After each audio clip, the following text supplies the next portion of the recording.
చిత్తూరు జిల్లాలో సీఎం చంద్రబాబు మాట్లాడుతున్నారు. ఇప్పుడు లైవ్ చూద్దాం. అతిపెద్ద రాష్ట్రం ఆంధ్రప్రదేశ్ అయితే దానికి చిరునామా రాయలసీమ అని మరొక్కసారి తెలియజేస్తున్నా. దగ్గర ఇప్పటికీ 20 లక్షల ఎకరాల్లో ఉంది. రాబోయే రోజుల్లో ఇంకా ఒక 20 లక్షల ఎకరాలు పెంచుతాం. 225 లక్షల మెట్రిక్ టన్నులు కూరగాయలు పళ్ళు వస్తున్నాయి. దీన్ని 500 లక్షల మెట్రిక్ టన్నులు ఏర్పాటు చేస్తాం. దీనివల్ల ఎప్పుడైనా ప్రపంచంలో ఎక్కువ హార్టికల్చర్ వచ్చి పండ్లు కూరగాయలు వచ్చేది ప్రాంతం ఏదంటే దానికి చిరునామాగా రాయలసీమ ఉంటుంది.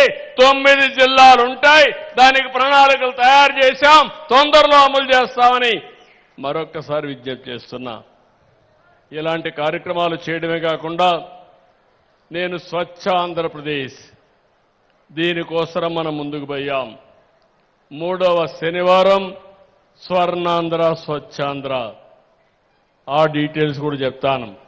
4వది సుపరిపాలన. పాలన వల్ల మీకు ఎక్కడా ఇబ్బంది రాకూడదు. ఏ ఆఫీసర్ మిమ్మల్ని వేధించకూడదు. ఏ రాజకీయ నాయకుడు మిమ్మల్ని వేధించకూడదు.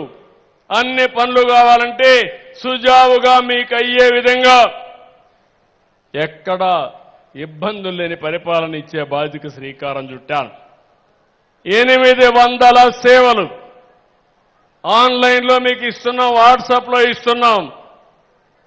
నేను ఇప్పుడు ఒకటి అడుగుతున్నా, ఇంకా అందరికి అవగాహన రాలేదు. అది వస్తే అది గేమ్ చేంజర్ అవుతుంది. నేను ఇక్కడ ఉండే వాళ్ళందరినీ వాట్సాప్ గవర్నెన్స్ లో మన మిత్ర ద్వారా సేవలు అందిస్తున్నాం. ఆ సేవల్ని మేము అందిపుచ్చుకుంటున్నా అనేవాళ్ళు చేలు పైకెత్తండి.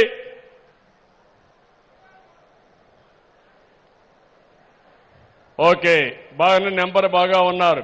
ఎందుకు అడుగుతున్నానంటే ఈరోజు పింఛన్ ఇచ్చాను. పింఛన్ ఇచ్చిన వెంటనే ఎక్కడ పింఛన్ ఇచ్చామో టెక్నాలజీ ద్వారా నాకు వచ్చేస్తుంది. నా ఫోన్ ఇక్కడ ఉంది. ఇప్పుడు నేను ఇక్కడున్నానని నేను నా ఆఫీసు నుంచి దాన్ని చూసే అవకాశం ఉంది. మా ఆఫీసర్ మీ ఇంటికి వస్తాడు. మీ ఇంటికి వస్తే ఏ జాగాలో పింఛన్ ఇచ్చాడో నాకు టెక్నాలజీలో వచ్చేస్తుంది. మొదటి స్టెప్ ఇది. రెండోది, అదే రోజున మీ అందరికీ మళ్ళా ఫోన్ చేస్తాను. మా ఆఫీసర్ వచ్చాడా అని అడుగుతాం. వచ్చాడంటే వచ్చాడు, డబ్బులేమన్నా అడిగాడా అని అడుగుతాం. అడుగుంటే చెప్తే వాళ్ళ మీద శ్రద్ధ పెడతా. మిమ్మల్ని ఏమైనా దురుసుగా మాట్లాడడం, మర్యాదగా ఇచ్చాడని అడిగి ఒక పేదవాళ్ళకు కూడా ఆరాధ్య భావనతో ప్రవర్తించాలి తప్ప అహంభావంతో కాదు. అందుకనే శ్రీకారం చుట్టా. ఇలాంటి 1-2 కాదు, అలాంటివి మీరు ఒకసారి చూస్తే అనేక విషయాల్లో నేను ముందుకు పోతున్నాను. గవర్నమెంట్ సేవలన్నీ కూడా ఒక ఆర్టీసీ సేవలు, అక్కడ నీళ్లున్నాయా, డ్రైవర్ కరెక్ట్గా డ్రైవ్ చేస్తున్నాడా, కండక్టర్ మర్యాదగా ఉన్నాడా, లేకపోతే ఇంకా అనేక సేవలు, ప్రతి ఒక్క దానిపైన కరెంటు సరిగా వస్తా ఉందా, ఇవన్నీ అడుగుతున్నాం. మీరు కానీ సరైన సమాధానం నాకు ఇస్తే మీ సమాధానమే కాకుండా నేను కూడా అదనంగా సమాచారాన్ని క్రోడీకరించుకుని ఎక్కడా తప్పు లేకుండా సుపరిపాలనతో మీ అందరికీ మంచి చేస్తానని మరొక్కసారి హామీ ఇస్తున్నా. నాకు కూడా కొన్ని వారసత్వ సమస్యలు వచ్చాయి. ఆ వారసత్వ సమస్యలు చూస్తే 5 ఏళ్లు రాష్ట్రాన్ని భ్రష్టు పట్టించారు. నేను ప్రతిరోజు చెప్పినా కూడా దానివల్ల ఫలితం లేదు. కానీ అప్పుడప్పుడు మనం ఆలోచించకపోతే మంచి జరిగే ఇది రాదు. ఒక ఉదాహరణ, భూమి మీది, ఆ దానిపైన హక్కు మీది. 5 ఏళ్ళు ఏం జరిగింది?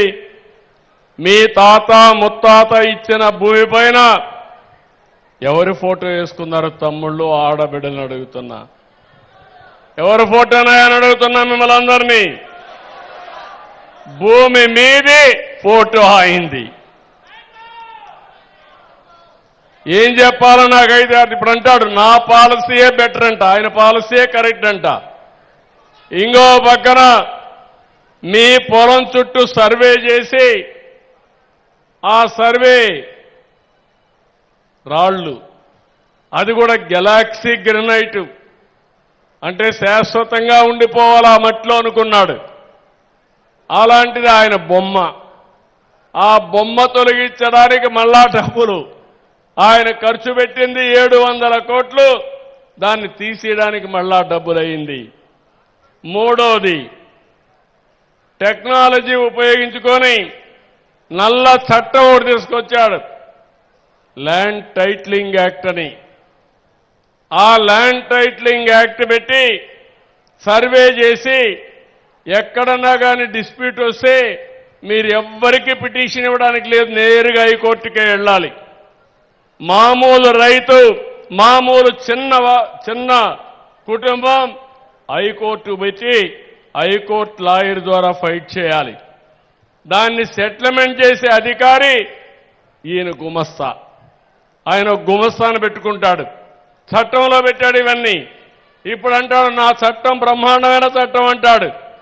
నేను ఆ రోజు చెప్పా నీ చట్టాన్ని తగలేయాలి కాబట్టి పబ్లిక్ మీటింగ్ లో తగలేసి ఆ చట్టాన్ని రద్దు చేశామని కూడా మీకు హామీ ఇస్తున్నా. కానీ చేసిన పాపాలు ఒకే రోజు నేను కడగలేను. 22A కింద కొంతమంది భూములు పెట్టేశారు. అదే సాగ్గా కొంతమంది అధికారులు తప్పుడు రికార్డులు రాశారు. అన్ని ప్రక్షాళన చేస్తున్నా. ఒక సంవత్సరం తీసుకున్నాను. ప్రతి నెల 9వ తారీఖున నేనే స్వయంగా వెళ్ళి ఒక గ్రామంలో ఈ రికార్డ్స్ అన్ని వాళ్ళకి హ్యాండ్ ఓవర్ చేస్తా. ఒక్క రూపాయి అవినీతి లేకుండా, ఎవ్వడు కూడా తప్పు చేయకుండా ప్రక్షాళన చేసి పూర్తిగా రికార్డ్స్ అన్ని ఇచ్చే బాధ్యత నేను తీసుకుంటున్నాను. అంతేకాదు ఇంకొక పక్క మీరు ఒకసారి చూస్తే ఈ రికార్డ్స్ ఇవ్వడమే కాకుండా QR కోడ్ పెడుతున్నాను, బ్లాక్ చైన్ టెక్నాలజీ తీసుకొస్తున్నాను. ఎవరు కూడా రికార్డ్స్ తారుమారు చేయకుండా బ్లాక్ చైన్లో పెడితే అది టెక్నాలజీ పర్ఫెక్ట్గా ఉంటుంది. ఎవరు మార్చినా, ఎవరు మార్చారో నేను ఇమ్మీడియట్గా ఐడెంటిఫై చేసే పరిస్థితి వస్తుంది. అదే మరిగా QR కోడ్ పెడితే మీరందరూ ఫోన్లో ఉంటే ప్రతిరోజు ఎవరైనా మీ భూమి కొట్టేశారంటే మీరు ఒకసారి చెక్ చేసుకుంటారు. ఇమ్మీడియట్గా చెక్ చేసుకొని ఎక్కడన్నా ట్యాంపరింగ్ కానీ ఎవరైనా చేస్తే ఇమ్మీడియట్గా మీ భూమి మీద కంప్లైంట్ చేసే పరిస్థితి వస్తుంది. ఇలాంటివి అనేక కార్యక్రమాలు తీసుకొచ్చాం. నేను అందుకే ఇవన్నీ కూడా మన నియోజకవర్గం నుంచే నేను ప్రారంభిస్తున్నా. మీరు నాకు ఒక స్ఫూర్తిని ఇస్తున్నారు. రాబోయే 4 ఏళ్లలో మీరే చూస్తారు పెను మార్పులు మన నియోజకవర్గంలో వస్తాయి, అభివృద్ధి జరుగుతుంది. దానికి నా భరోసా అని మరొకసారి తెలియజేస్తున్నా. ఈరోజు మన ఏరియాలో కాడా పెట్టుకున్నాం. అందరికీ దీపం కింద కనెక్షన్లు 1300 ఇచ్చాం. NTR భరోసా కింద అర్హులైన వాళ్ళకి 1939 మందికి ఇచ్చాం. మన నియోజకవర్గంలో 39,263 మందికి పింఛన్లు వస్తున్నాయి. ఇంకో పక్క ఆర్థిక అసమానతలు తగ్గించడానికి, జీవన ప్రమాణాలు పెంచడానికి P4 తీసుకొచ్చాం. మెగా, TVS, అదాని పెద్ద పెద్ద కంపెనీలు కూడా ఇక్కడ పనిచేస్తున్నారు. దగ్గర 9,000 బంగారు కుటుంబాలున్నాయి. వాళ్ళకి ఎప్పటికప్పుడు చేదోడు వాదోడుగా ఉండడానికి వీళ్ళందరినీ పురమాయించాను. ఎన్ని కూడా సమీక్ష చేస్తున్నా. నేను ఒకటే ఆలోచిస్తున్నాను, ఏ పేదవాడు కూడా ఎప్పటికీ శాశ్వతంగా పేదవాడుగా మిగిలిపోవడానికి వీలు లేదు. ఇంకో పక్క ప్రభుత్వం ఇవ్వాల్సిన సంక్షేమ కార్యక్రమాలు ఇస్తున్నాం.